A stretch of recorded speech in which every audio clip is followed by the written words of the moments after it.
8 müsbət və mənfi olduğuna görə minus 3 bərabərdir, mənfidir. İkisini toplayırsan, qarşısına mənfi işarəsini yazsa 11. Bu qayda 1-dir. Bir də nümunədə verilmiş qayda var. Mənfini atırsan qabaqda, içəridə yazırsan 8 plus 3. Yenə də məqsəd etibarilə cavab 11-dir. Cavab hər ikisində eynidir. İndi hansı qayda sənə rahat gəlsə o formada hesablaya bilərsən. Yaxşı? İzah eləyə bildim. Bəli. İndi izah eləyə bilmişəmsə əgər, B variantının birincini nə elə? Mənfi 12 üstünə gəlsin, mənfi 21. Hesabla görüm.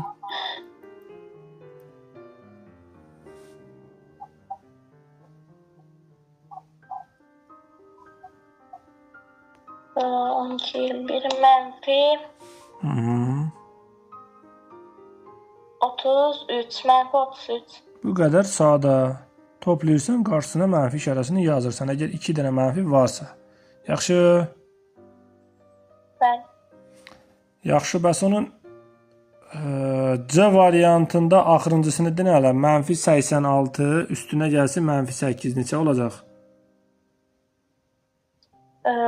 Mənfi 90 8-dir. 8 də 6 Mənfi 4. 94. Ay